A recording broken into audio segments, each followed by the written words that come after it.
This is episode 141 of That Shakespeare Life. That Shakespeare Life is now available on our very own digital app. This app works on your tablet, phone, or TV and lets you explore the history of William Shakespeare with exclusive content, interviews, and documentaries not available anywhere else. You can cook, dance, and play your way through the life of William Shakespeare, all without any commercials. Find out more at cassidycash.com/experience and stay tuned after the episode for even more details. Hi. I'm Joe Stevenson, the editor of The Dutch Lady. Another great method for studying the life of William Shakespeare and his contemporaries includes listening to this. It's That Shakespeare Life with my friend Cassidy Cash.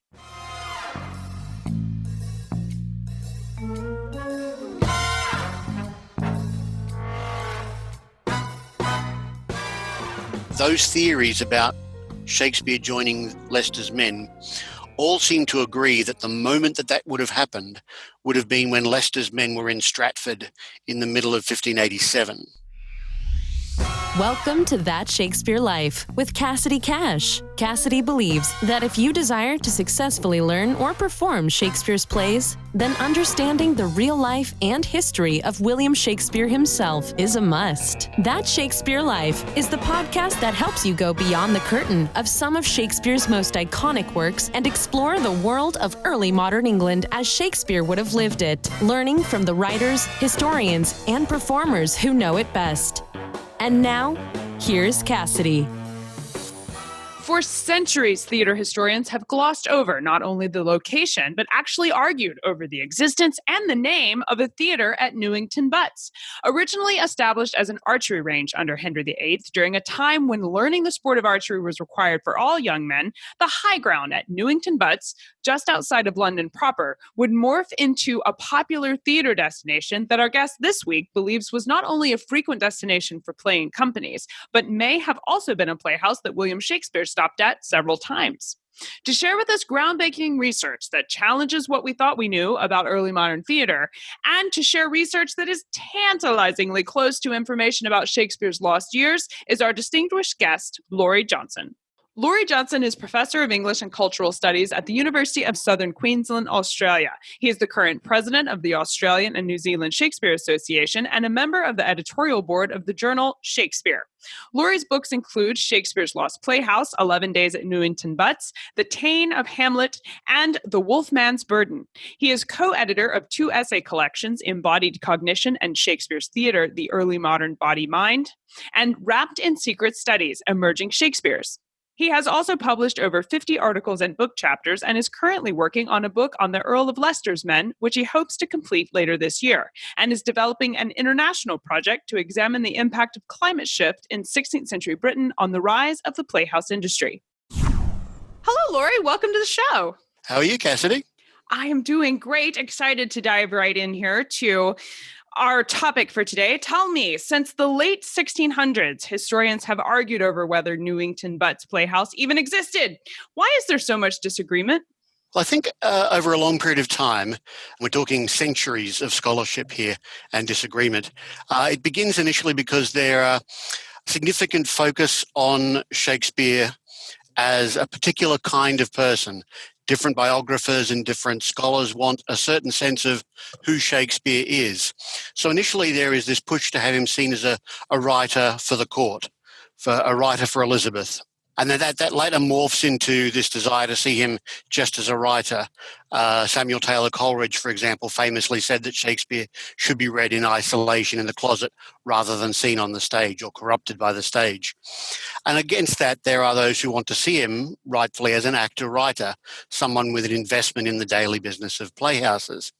But of course, that also then means that theatre history has been morphed initially around an interest in what is most relevant to Shakespeare and his influence on acting in general and on dramaturgy in general. So, for example, we get Edmund Malone in 1790 writing his history of the theatres and saying he's really only interested actually in Blackfriars and the Globe because they're the two playhouses that, as far as he knows, Shakespeare was performed at.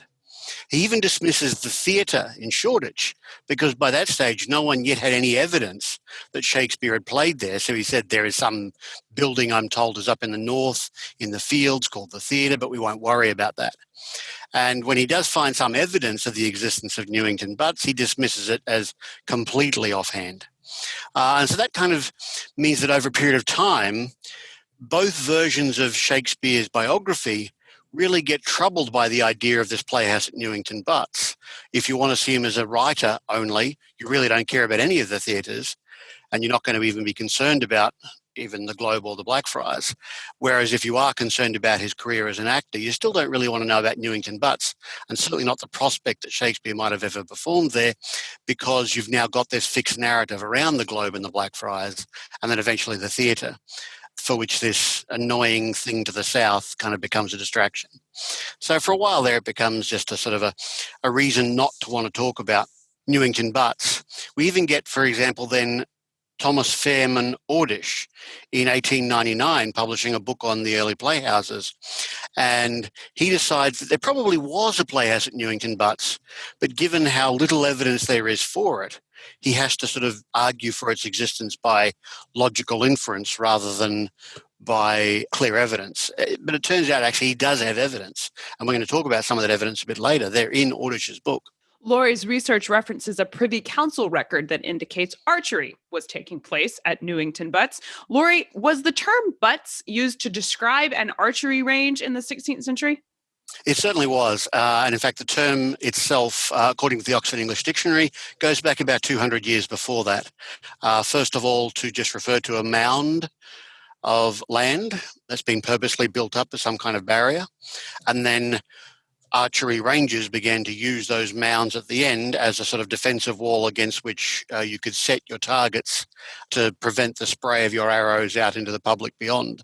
Henry VIII was quite fond of sports, including archery. Was the original site of the archery butts established during his reign? It could have been much older, in fact, but the early records we do have of the maintenance of archery butts around London refer specifically to Henry VIII mandating both that they be kept in optimal shape so that it is expected that the residents of each of these areas around Mile End, for example, Finsbury Fields, and of course Newington, will be maintaining or responsible for maintaining these archery butts. And also Henry VIII mandated that every young man above the age of 17 and of serviceable physical shape is required to keep up practice, with this idea being that that would be the best way for England to have a proper militia capable of defending their shores against any invading forces, particularly Catholic countries. So the debate was about whether or not we wanted to include Newington Butts in the list of playhouses, which is surprising to me since it's getting its start here as a place for archery. Was the theater at Newington Butts added in addition to the archery, or did it replace the archery range as the primary purpose for this space at some point? First, I'll just mention a bit about the geography that we're dealing with here. Newington Butts was the name that was then given over a period of time, not the archery butts themselves, but to the causeway and juncture and the land surrounding it upon which the archery butts was situated. So we get the Newington Causeway, which is an ancient Roman road originally, the old Stane Street, spelt Stane Street, which traditionally was established to go from Londinium, London as it was at the time, through to into what was the modern-day Surrey. But they also then added a road off into Kent. And so these were established in the Roman days, and they were well and truly maintained over a long period of time, and that location then got to be known as the Butts, of course, when the archery butts were situated there. So we get this strange juncture, and that's known as the Newington Butts, even though the archery range is kind of where ours gets that name. What we then get on those butts are properties around those the two roads that form the juncture. There is a inn at the top of it called the Elephant and Castle, after which the name of the modern shopping centre also gets its name, and the roundabout there that's there now there. And there were various properties, as I said, around it. Now, the archery butts were on the eastern side of that eastern branching road, the one that headed off to Kent. There was also a sewer and track that crossed this eastern road, and the archery butts were located to the south of that. So it's kind of got to get your head around it. It's an easy thing to do if you've got a map of London from, say, 1790 or 1690 handy. And it's certainly easy enough to Google those maps. We'll place a map, but we'll place a map in the show notes for today's episode so people can see what you're talking about. Fantastic. Playhouse was set up then on a plot of land on the opposite or northern side of that same sewer. By sewer, I don't mean what we now think of as outlets for sewage and human waste necessarily. The sewers were more like open waterways to help the drainage in what was effectively at the time a floodplain. And I'll talk a bit about that as well as we go on today. So what we do to get, though, there's this playhouse on the northern side of the sewer and the archery butts and another property on the southern side of the sewer. So it's not the same block of land that we're dealing with. And it's thanks to the records of the Sewer Commission, as it was called, for Kent and Surrey, that we know most of what we know about the dates and location of the playhouse. So thankfully, given that it was located next to a sewer, we have significant records telling us that there was a playhouse there, because the owners of those properties were regularly being told it's their responsibility to keep that sewer clear so that water could flow through. And it's thanks to the work of Bill Ingram that we get a lot of access to this information. He's the scholar who unearthed all of this during the last 40 years, but I've just sort of built on that information. Well, I mean, why was the playhouse located just a mile south of the river? And when did it decide to become a playhouse as opposed to something else? I mean, it seems like this area was not originally designed to be for a theater. That's exactly right. So the land was originally leased from the Dean and Chapter of Canterbury by a fellow named Richard Hicks, who was a grocer. I find it interesting, actually, that he was a grocer, because all of the other early major theatres for which we have records, Red Lion, the theatre itself, the Rose, involve a grocer and a player in the construction of them. So I think there's some kind of arrangement that we haven't yet fully mined in the relationship between someone who wants to perform there and someone who wants to sell their goods, their food and drink there. So we haven't done a lot of work on that. And it was very difficult to get a sense of there being that kind of relationship between Hicks and the guy who then did build the playhouse there, Jeremy Savage, who was a leading player of the Earl of Warwick's men. Hicks got the land in 1566. He leased it for 24 years initially. 30 years. He then dies before he can finish out the lease. Jeremy Savage, sometime before 1575, also takes out a sublease on a portion of that land.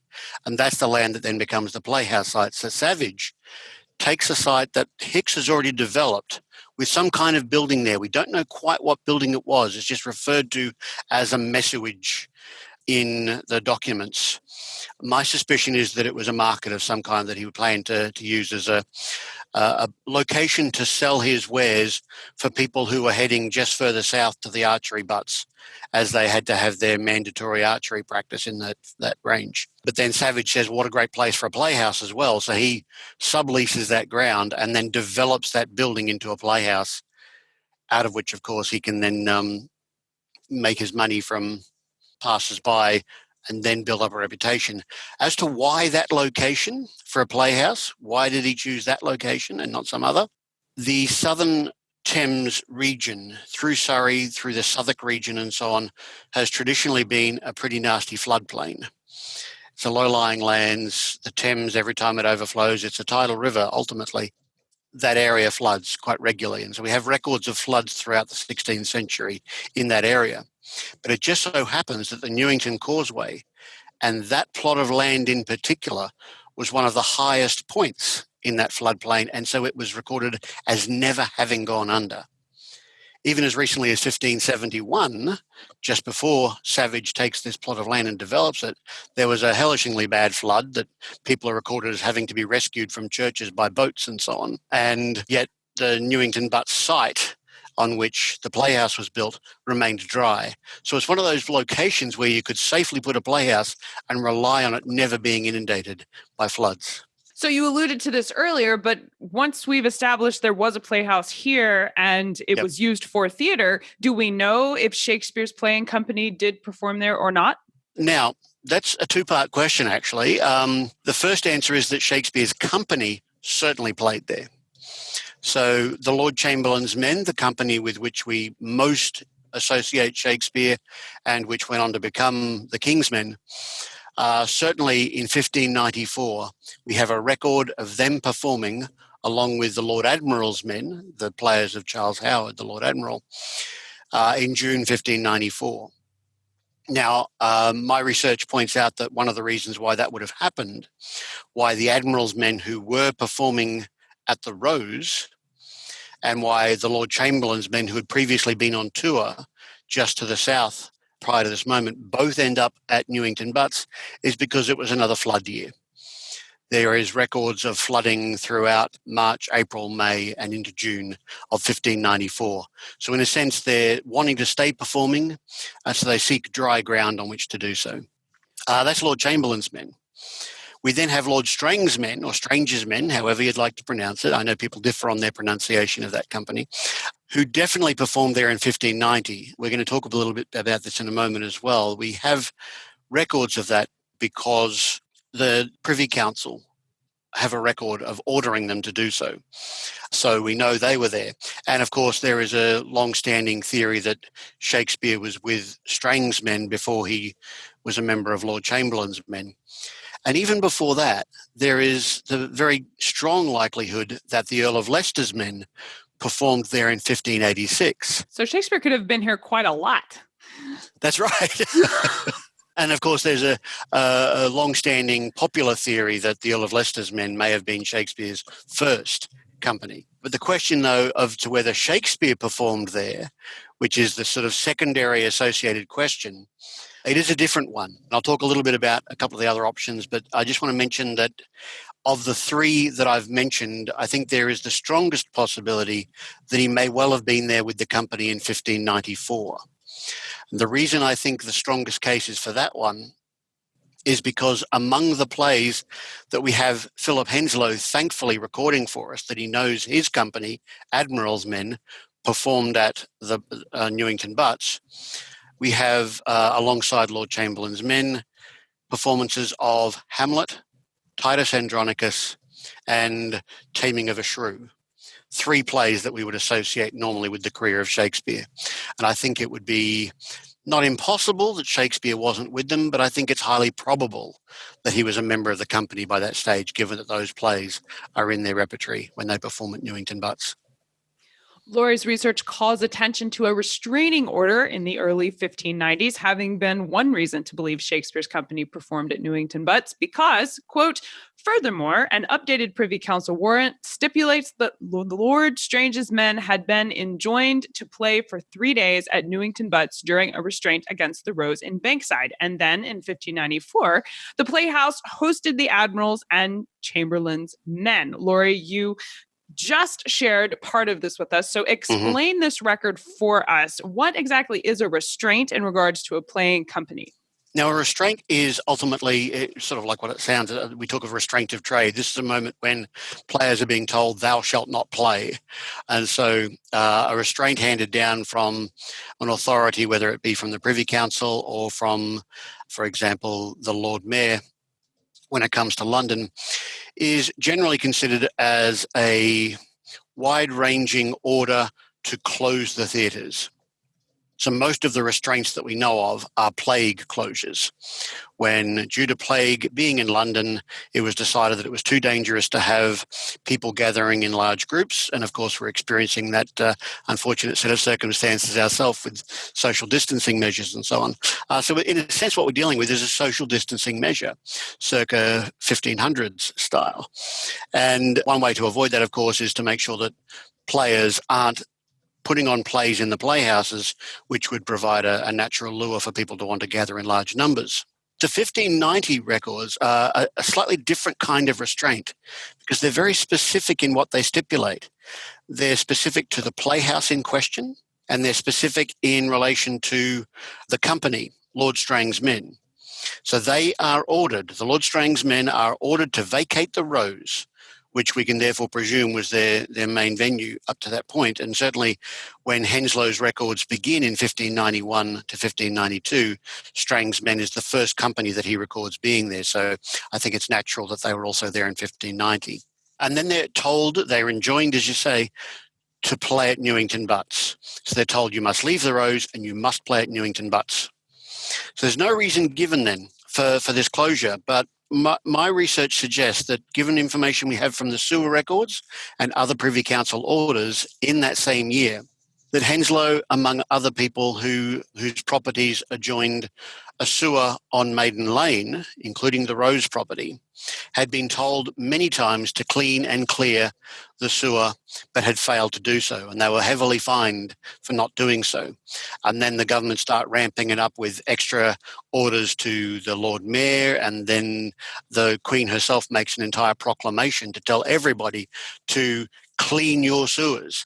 And all I can think of is that Henslow, right in the middle of all this, is basically given the stand down order. Well, you'll stop having playing going on at your company until you clean that sewer, sir. So that's why I think the Lord Strang's men are ordered to leave the Rose as a kind of punishment to Henslow. When playing companies were under restraint, were they allowed to play at theaters outside the jurisdiction of the authority that gave this? I mean, was going to Newington Butts a kind of punishment, or were they allowed to go anywhere as long as it's not the Rose? The funny thing is, for the longest time, those scholars who even accepted that Newington Butts existed still saw it as a punishment. Absolutely. That was kind of a popular narrative among scholars to say no one would ever really want to go there. It's too far out of London and so on. The reality is it's only a mile out. The theatre in Shoreditch, if you happen to live on the southern edge of London, on the north side of the Thames, you also had to go to a mile to get to it. It's sort of equidistant from the Thames. And the roads would have been roughly similar in terms of quality, because they're part of the same extension of the old Roman road. What we get with these restraints, though, is unless it's against a specific playhouse, like the one in 1590 was, what tends to happen is that they will put down an exclusion zone. And 7 miles is the most popular exclusion zone. So we get royal orders saying that all the playhouses will be closed and there'll be no playing within a 7-mile radius of the court, just outside of London. And absolutely Newington Butts fell within that radius. So any restraint against playing within London always also included Newington Butts. So it wouldn't have been a reason to go to Newington Butts, but it was a reason for companies to go on tour. Often you would get a London-based company at one of those playhouses during a plague closure or restraint, decide, well, now's our time to go on the road. So off they'd go out into the provinces, out to Norwich and up into Yorkshire, or off to the west towards Stratford itself, in fact. You alluded to this earlier, but Laurie's research mentions a legal scuffle over performances at Newington Butts, which was brought before the Privy Council on May 11th of 1586 and includes the Lord Chamberlain, Henry Carey. Laurie, is this the same Henry Carey who was patron of Shakespeare's company, the Lord Chamberlain's Men? And can we infer from his presence that Shakespeare may have been one of the men brought under scrutiny by this case? I'll say, first of all, that I'd say it's more of an administrative rather than a legal scuffle. But certainly there was an issue of what was going on in the days just before May the 11th, 1586, because, as you say, it came before the Privy Council. This was not a lightly treated matter. Now, the point was they had put down a playing closure restraint order a little while before that. So there shouldn't have been any companies performing within 7 miles of London. But the council learned that there was a company of players performing at Newington Butts during this time. As I noted, that's well within the exclusion zone. So they're dreadfully concerned that somebody is breaching the restraining order. So the council ordered the Justices of the Peace in Surrey to investigate and punish the players in question. The Carey connection here is that he was a member of that Privy Council, as was Charles Howard, Lord Admiral. But it just so happens that neither of these men were in attendance at the session in which this order was handed down. In fact, there's quite a number of moments in the history of these closure orders when Henry Carey happened to be absent from the Privy Council at the moment that an order was handed down against the players. Now, we have this interesting debate going on in theatre history about whether Henry Carey was for or against his own players, because he was forever being tied up in these closure orders. I mean, that's the obvious question at that point. That's right. Yeah. But it just so happens that he could conveniently not be there, and so his name wouldn't be on the order to close the theatres.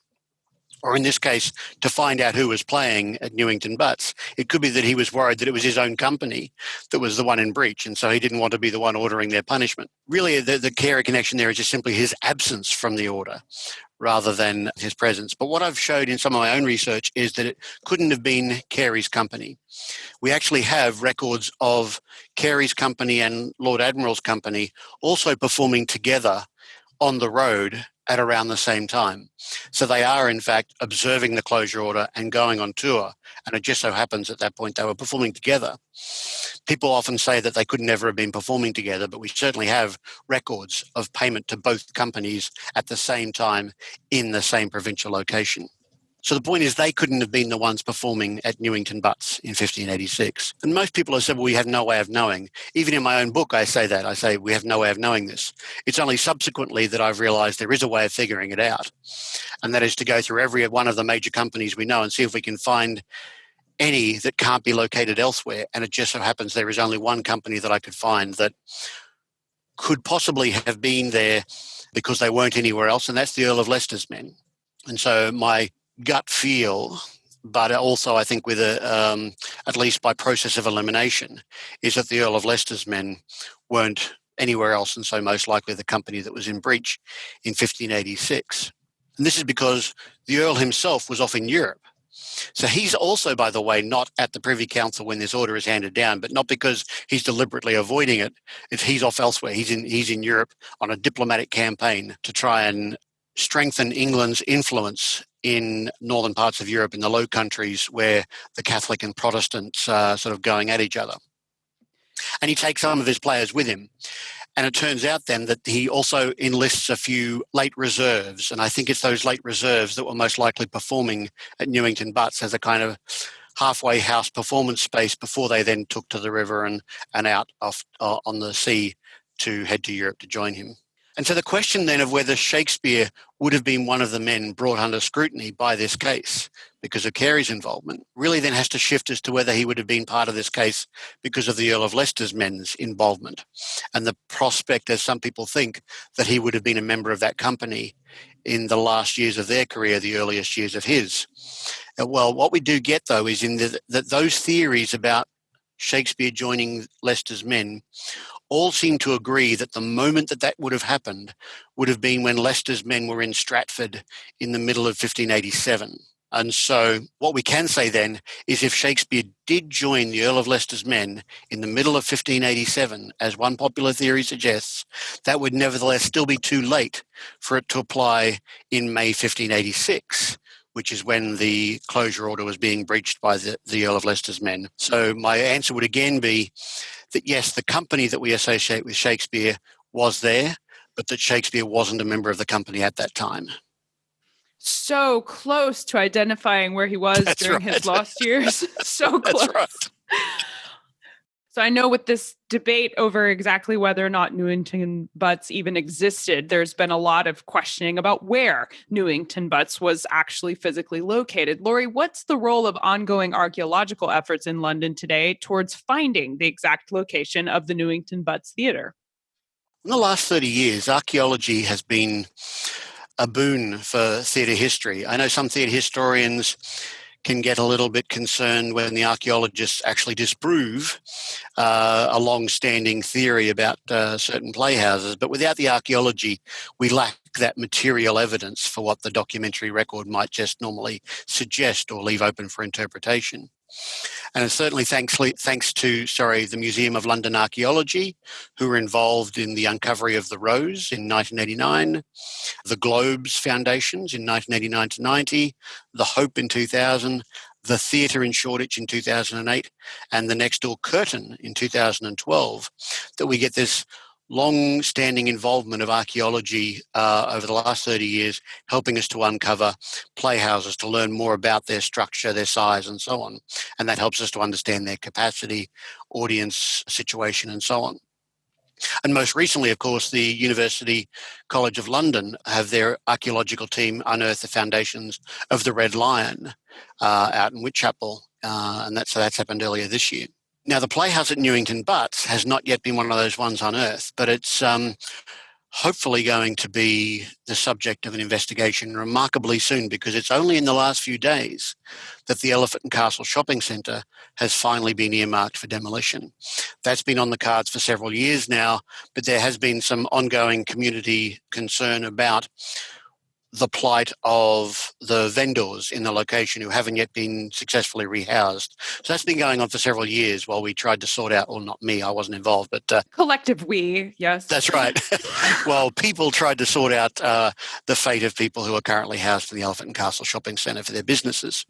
Now, as I say, it's just been closed. These delays have kept things going, but it does mean it's a sad time in many ways for Southwark. It's about to lose one of its icons. Some people say it's an eyesore. Others say it's very much a part of the working class community in that region. And so there's a kind of mixed feeling about it. But archaeologically, it does represent an optimal moment. Whoever gets the bid, hopefully, to do some kind of excavation in there to get a sense of archaeological importance prior to the redevelopment of the site, whether that be MOL or whether that be UCL or some other group. I mean, that's exactly the opportunity that allowed the Red Lion discovery to take place, was a similar situation. So it is a unique moment to really find out some long mystery of history. Oh, well said. Yes, absolutely. The mystery of history is what we're talking about. And so now the unfortunate thing is, because the thing that was built there was a thumping great shopping centre, the foundations probably went very deep on that. So the chances are that there will be no surviving foundations of the Newington Butts site. Having said that, the Red Lion site did yield some remarkably intact, not only foundations, but surviving walls as well. So there is still some hope that there may be something of the original structure still there. But even if there isn't, I think what we can do is get with increased certainty a sense of the location and what was there, if there is anything still surviving of the original sewer, which of course would have been dug quite deep, and the grates and sluices and so on that went under the old Roman road. And the Roman road itself hopefully would still have some of its original piles and foundations surviving on that space, and hope against all hopes that the archery butts might also have some of their original foundations still intact underneath all of that concrete that was put down for the shopping centre. Oh, I'll keep my fingers crossed about that. That would be exciting. Yeah. Laura, your research shows where Newington Butts has been called the theater, the playhouse, as well as Newington Butts, along with plenty of historical evidence to debate exactly what this playhouse would have been called during Shakespeare's life, which leads me to ask, have we decided on an official name you would like us to use when talking about this theater? Yes, absolutely. It's because I knew we're heading to this question. I hadn't yet broached the question of the name, and I've kept referring to it as Newington Butts, simply as sort of shorthand for what had been his accepted name amongst scholars for many years. But the evidence now seems to suggest that the name that was given to the location was the Playhouse, with a capital P. In the same way that Burbage called his structure in Shoreditch the theatre with a capital T. So I think we get these two competing venues for a short space of time around 1575, 1576, named the Playhouse and the Theatre. And they're two different types of structures. The theatre is the amphitheatre style that we now associate with subsequent structures like the Globe and the Rose, whereas the Playhouse seems to have been more like what you get at the Sam Wanamaker Blackfriars reconstruction next to the Globe in London now, which is an indoor enclosed rectangular space with a couple of tiers worth of seating and a stage in a central space. Now, the reason I think this is the case, the reason I'm very confident, in fact, this is the case, is that there is a surviving document, one of the lease transfers from 1590, when the property was handed from Hicks to the next property lease owner, Richard Cuckow. It mentions a tenement that Hicks, quote, built upon parcel of the said lands now called the Playhouse. It's that now called the Playhouse that I think is the pivotal piece of evidence here that tells us that's what they understood it to be called. Well, that's very exciting. I mean, does that mean the Blackfriars was not the first indoor playhouse? In fact, the Blackfriars certainly wasn't the first indoor playhouse, even if we can't make that case for Newington Butts. There were certainly other playhouses. that were around inns or parts of the Inns of Court and so on. So, and some of my own current research that we'll talk about in a moment is around livery company halls as locations for performing, dating back decades before what we normally associate with the beginnings of the playhouses. So indoor playing spaces were pretty well established at this point. It's just the kind of architectural scope that began to evolve more and more as you get into the Elizabethan period. And I think the Newington Butts Playhouse is one of those steps on the development of the indoor spaces. Well, this is very exciting. I know I am loving the story of Newington Butts and the Playhouse. I would love to know where we can explore this further. What are some of your favorite books or resources you can recommend, in addition to your own research, that we can use to learn more? Well, I mentioned Bill Ingram before, whose work in the sewers was, not in the sewers literally, in the documents of the sewers, was remarkably useful in revealing so much evidence about the playhouse at Newington Butts. And his book that he published, it was a very influential one in theatre history and how we do theatre history now, was called The Business of Playing. And it was published in the early 90s. But prior to that, almost 20 years, in fact, a little more than 20 years earlier, he had published an article in Shakespeare Quarterly, which is a proposal. He calls it a proposal about a playhouse at Newington Butts. And so that's from 1970. If anyone has access to Shakespeare Quarterly, then they can certainly get access to that article.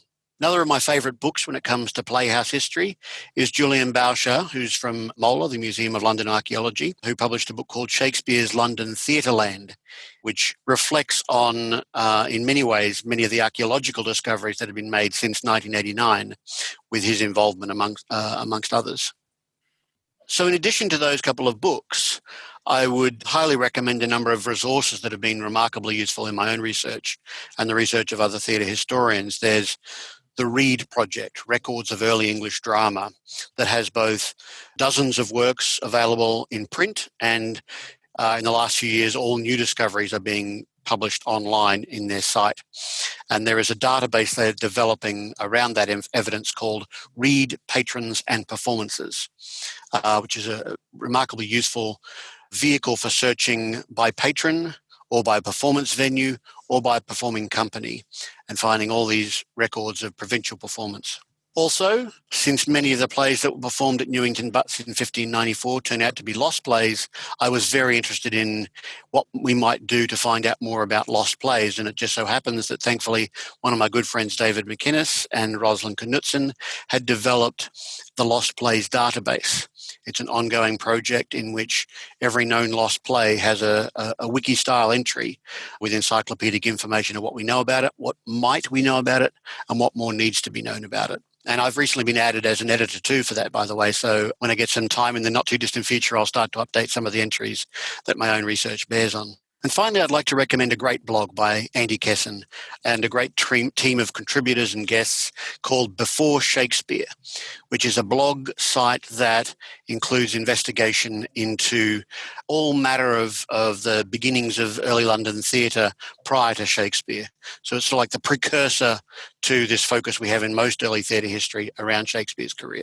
We will link to all of these resources in the show notes for today's episode, including the map of London where you can follow along to find where Newington Butts was located. So make sure you check there to find those. Laurie, we ask everyone this next question here at That Shakespeare Life, and that's, what's the one book you would take with you on a deserted island? My friends in England tell me I'm supposed to allow you the complete works of Shakespeare and a copy of the Bible. So your choice would be in addition to those.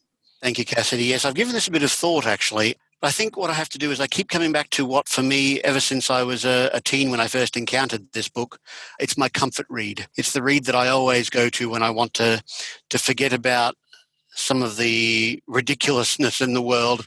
And this is Douglas Adams's Dirk Gently's Holistic Detective Agency. While I was originally drawn to Douglas's work through the Hitchhiker's Guide to the Galaxy series, this one book in particular has always been a touchstone for me as to not only how to write well, but how to write remarkably funny and remarkably clever prose. So I love Douglas's work, Adams's work, and particularly Dirk Gently. I think that's a smart selection. You'd be well set up on your desert island for sure. Yes. So what's next for you? What are you working on now that you're excited about?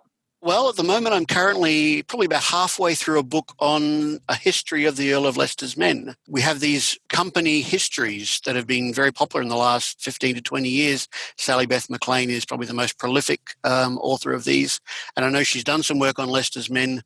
But when I struck on this idea that it would have been great to have a company history written, a full history written of Earl of Leicester's men, I actually spoke to Sally Beth and asked her, was she intending to write one? And she said, no, you should do it. So I've taken that challenge on board, and I'm halfway through at the moment, which is a way of saying actually I'm only up to 1567 in my history of them. They were around from 1558 through to 1588. There will, of course, be at the end a discussion about the prospect of whether or not Shakespeare was a member of the company by talking about that potential that they performed in Stratford, that he might have joined them. At the moment, I'm still not quite sure what I'm going to decide about that, I must admit. I have to see what evidence I can get one way or the other that will tip my scales. Oh, I'll be very excited about that. Yeah. And I'm thoroughly enjoying digging into this really early theatre history stuff. So sort of 30 years before we normally associate with Shakespeare's career. And the other project I've got on the boil is an ongoing one that hopefully I'll be working on for several years yet, on the impact of climate and climate shift in the early modern period. It's commonly called a little ice age, but my research has suggested that, in fact, not even suggested, it's proven, I think, that it was a little ice age in England, but not until after around 1600. That throughout the 16th century, the period that we normally associate with the rise of popular playing, they were actually experiencing some kind of weird anomaly caused by the glacial spread that was going on into Europe, creating a much more temperate and unstable climate. So we get records of all these storms and, of course, these floods. All these floods that I think were a factor in the rise of Newington Butts were very much a phenomenon of the 16th century and this strange climate they were experiencing at the time. So I've got this project with Elizabeth Tavares, Heather Knight of Mola, and Matthew Stegel that we're working on, trying to trace the evidence of the impact of this climate shift on the rise of the playhouses. That is very exciting stuff. We'll look forward to seeing your work on the Earl of Leicester's men, and I can't wait to see what conclusion you come to there about whether Shakespeare was with them or not, and the impact of climate and climate shift in the early modern period sounds really fascinating. We'll look forward to seeing both of these come to fruition. Laurie Johnson, thank you so much for being here this week and talking with us about the Playhouse at Newington Butts. This has been delightful. Thank you, Cassidy. It has been brilliant. Thank you. To find links to a map of London so you can see where Newington Butts is thought to have been located, along with links to the many great resources and websites that Laurie mentions in today's episode, make sure you stop by the show notes. We always pack extra history, images, and more Shakespeare into the notes, so grab all the good stuff at CassidyCash.com/episode 141. That's CassidyCash.com/EP141. How would you like to see the video of this week's interview? You can watch this interview as well as other exclusive interviews not available anywhere else right inside That Shakespeare Life app. That's right! That Shakespeare Life is now streaming on our very own digital app. We are very excited to make this available, and not only can you stream podcast episodes anywhere you go, but the app contains exclusive content like activities, games, documentary shorts, expert interviews, and animated plays, all free from ads and available anywhere you might be. You can learn Shakespeare's history from the experts who know him best while you're in the carpool line, cooking dinner, or even while you're working out. Take Shakespeare history with you wherever you go, all without any commercials. Download the app now at CassidyCash.com/experience. That's CassidyCash.com/experience. That's it for this week. Thank you for listening. I'm Cassidy Cash, and I hope you learned something new about the Bard. I'll see you next week. Bye-bye. Thank you for listening to That Shakespeare Life. As always, the best conversations happen after the episode over at CassidyCash.com. Become a part of a vibrant Shakespeare conversation by adding your voice over at the website. Until next time, remember, when you want to know William Shakespeare, you have to go behind the curtain and into That Shakespeare Life.